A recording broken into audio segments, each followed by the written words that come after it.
Alright, yo, what's up guys? It's me, Shadow. Real quick before the video starts, I'm going to put the drum kit that I used up on the screen. Shout out to my friend Spark for sending me this drum kit. You know, before this video starts, I will say guys, this is obviously one of my longer videos. I didn't really intend for it to be this long, but I couldn't really get around shortening a Hyperpop video. At least I personally could not. I'm sure someone else could have, but there's just too much that goes into it in my opinion, so I wanted to make this video longer to actually explain all the important stuff. So if you like my longer videos, you're welcome. If you don't, sorry. Before we start the video, I'm going to plug my Instagram. That's where I'm most active on social media. I'm going to plug my 3 type beat channels. I now have 3. The first one is for Yeet and Rage. The second one's for Indie and Hyperpop. And then the last one is for Aesthetic Rap and Young Chris Sounds. I'm going to plug my Beat Stars. That's where I post kits and beats and something for everyone. I'm actually currently working on a serum bank that's dropping at the end of this month. And yeah, guys, I hope you enjoyed the video. Have a good day or night.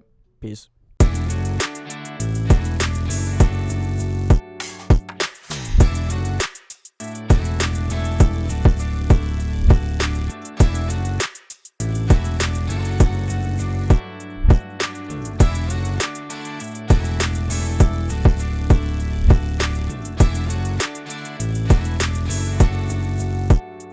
Alright, yo, what's up guys? It's me, Shadow, back again with another tutorial video. This week, we're going to be going over how to make Hyperpop beats. I guess more specifically, maybe something like GLAIVE, Break-ins, Juno, people like that. Pretty much any artist who uses guitar-based Hyperpop beats, that is what we're going to be going over today. If any of you guys are longtime supporters of me, you'll remember I had a Hyperpop phase. You know, I had a pretty good run with Hyperpop. It was like my thing for a good like couple months. I made this one Hyperpop I made this one Hyperpop drum kit called Potions, and it has like over 12,000 downloads now. It's crazy. You know, I figured why not have some fun and return back to my roots of Hyperpop, because I had a lot of fun making this and I want to continue making it in the future, which I do plan on doing. So yeah, I mean, that was the inspiration for this video. But yeah, guys, enough of my rambling. We're just going to hop right into this video. Starting off with BPM, I set it to 100. If you guys don't already notice, I use a loop for this beat because I cannot play guitar. I don't know how to do that. That is one of my goals for 2022, is to like fully learn and understand how to play guitar, but at the current moment in time, I don't. And the homie Young Spoiler sent me some guitar loops. If you guys don't know, he's like one of the most talented Hyperpop producers out there. He's going on tour with GLAIVE and Alden, I think in the next like month at the time of this video being posted. You know, he's a very, very talented individual. He sent me some loops and I made this beat, and I figured why not make a video for this. But yeah, basically the loop was 100 BPM, so I didn't change it up. I just decided to go with 100 BPM for the beat as well. As for sound selection, guys, pretty much everything in this video is using the Spark Nebula drum kit. Again, another one of my friends who's very talented in the Hyperpop community. He really kills it with those super like hard distorted Hyperpop type beats, and he sent me this drum kit and I wanted to test it out. So that is what I'm going to be using primarily for this video. This is an amazing drum kit for Hyperpop if you want to get into it. I don't know how much it is, but I do know it costs money. If you want a free alternative, I'll link my Potions Hyperpop drum kit that came out like a long time ago. It's not as good as Seems, but it's definitely a good free alternative. But anyways, guys, these are the drums that I used from his drum kit.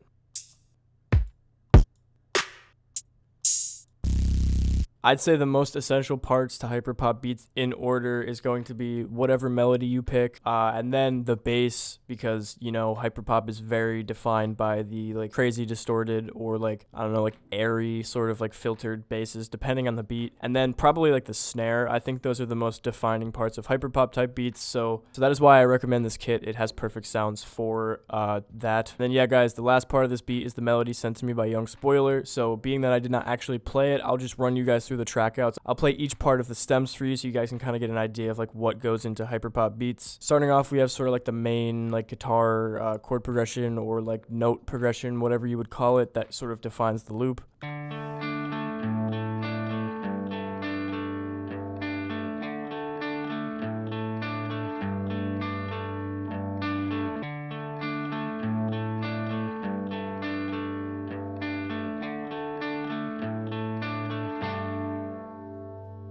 Then guys, we have this higher pitched counter melody, and it's going to sound like this.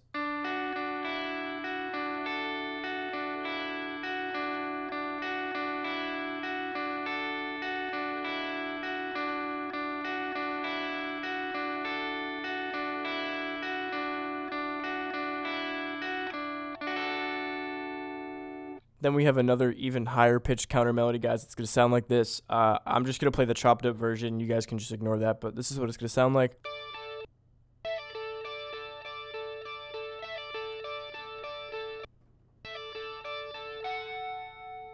And then the last part of this melody, guys, is the main chord progression. I used the word chords for the first part of the stems, but I don't think that was right. These are the chords for the guitar loop. It's going to sound like this.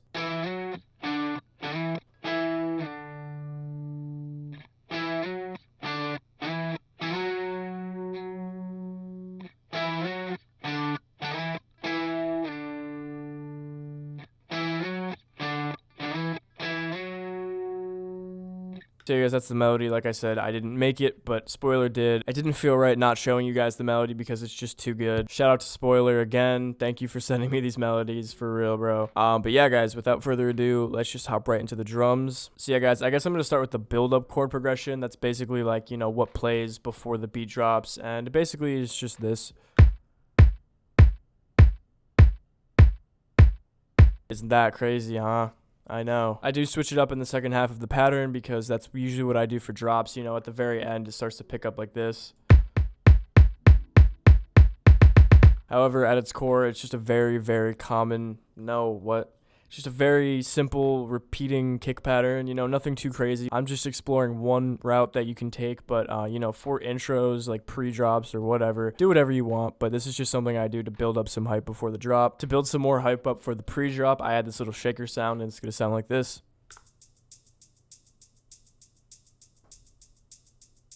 Again, not very complex, very repetitive. I just play around with the velocities. It's basically just these highlighted notes, these 4 notes with the same velocity, and I just paste it over and over. And you guys, those are basically going to be the drums for like the pre-hook, the build-up, and now we're going to go into the drums for when the beat drops.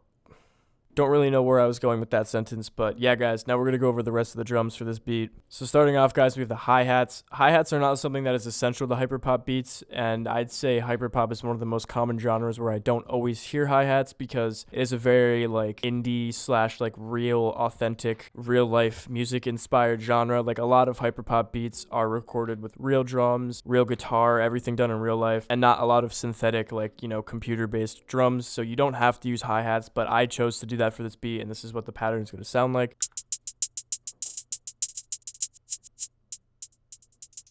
Very unique. It's just a very, like, it's a super fast hitting hi-hat pattern with alternating velocities. I do a little roll right here, as you guys can see, and then basically after the first 2 bars, I believe, I switch it up into this, you know, it basically hits half as often as it would, and it trails down in velocity. There's a very weird bounce thing that I did here. You guys can just take a look at, like, the velocities and how I actually structured it. I don't really know how I would explain this because I really didn't have any direction when I was going into this. By the way, guys, if this just does not sound good, I'm sorry. This is my first time making hyperpop in a good, like, I don't know, at least 4 months, maybe more. I'm not sure exactly, but it's definitely been a long time. I use an EQ to kind of take out a bit of the high end, and I use this Effectrix preset called DB Demo, and I just took out the scratch loop part of it, but basically that is why the hi-hat pattern sounds different than what's actually playing. You know, there's a little bit of, like, reverses and delays and whatever.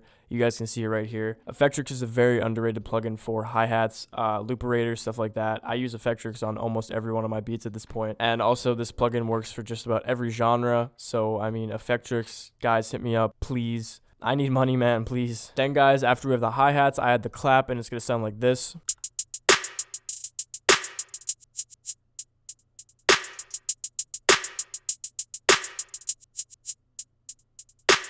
If you guys notice, one of the claps is missing. I did that intentionally. I know it's, like, very odd and unconventional, but hey, man, you know, music, there's no rules to music, you know, so take that one clap out of your beat, man. Who's gonna stop you, right? I basically just did this to add some extra bounce to the beat, like a weird, you know, different bounce. Then, guys, with the hi-hat and clap, I added the kick, and this is what they're all gonna sound like together.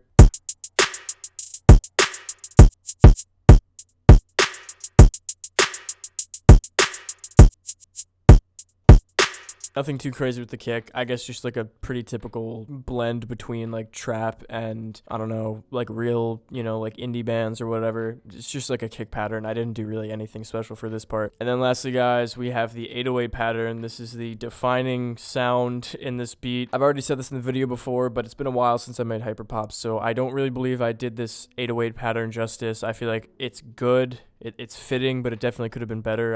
It's not like my best. So, you know, disclaimer aside, here's what the 808 pattern sounds like.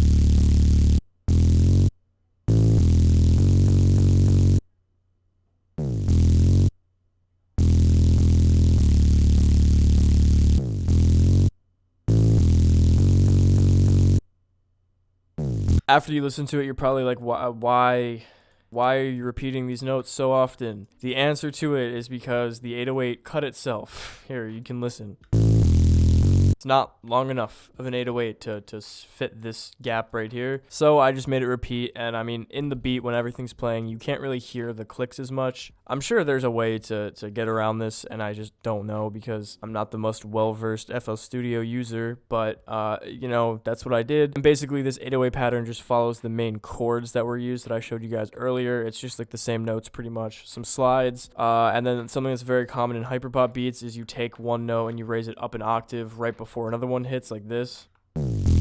I made mine slide. You don't have to. You can kind of do whatever you want. Again, no rules to hyperpop. Just make it sound like a dumpster fire, and that's pretty accurate, I'd say.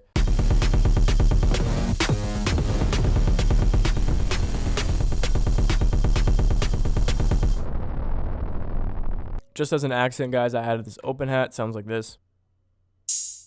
That's it. It just hits the same way every time. And then, guys, there's one more sound that I added. This is another accent sound that I used. It sounds like this. The reason it sounds this way is because I used Beat Painter 2, a preset in Effectrix again. Please sponsor me, guys, please. And then I also use Ozone Imager. I basically maximize the width and stereo, and you can like visually see, there you go.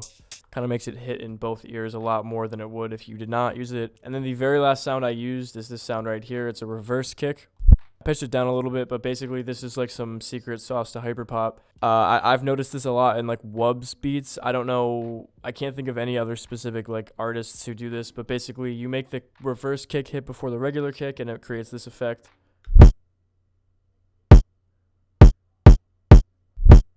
Yeah, that's it. It's just some, you know, extra noise in the beat. I almost forgot this right here. This part really added some bounce to the beat. It's basically this fill right here, which is again in the drum kit. Sounds like this. I basically just put it in the beat and pitch stretched it, and this part plays right before the second half of the hook because the second half of the hook kind of picks up. So, you know, it has this effect. I'll play it real quick.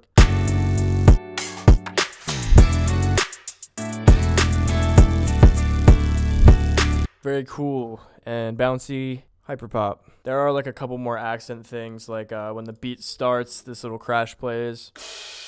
And before the beat drops, I have this riser that I put in a lot of my beats. That should be all the drums, and all together, this is what they're going to sound like.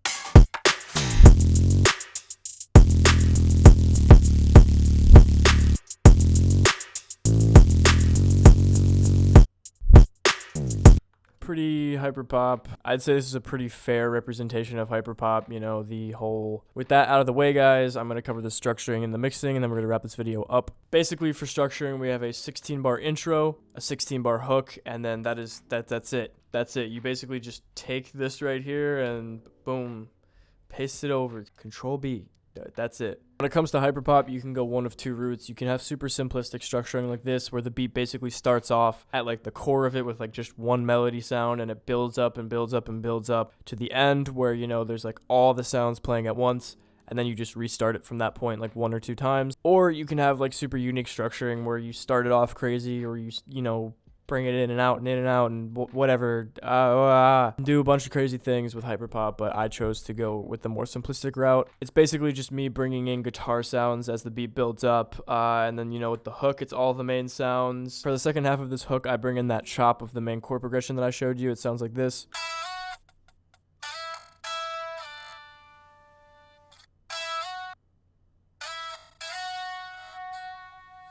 I used an EQ to take out a bunch of low end. I used a Bit Crusher Destructor preset. And then, oh my god, Effectrix again. It basically just gives like a little added bounce and white noise to what normally would just be a simple accent to the beat. You know, it just made it a little bit more complex. Then the last thing I did, guys, is as you can see, I did a little chop here with my melody. It's going to make the beat sound like this.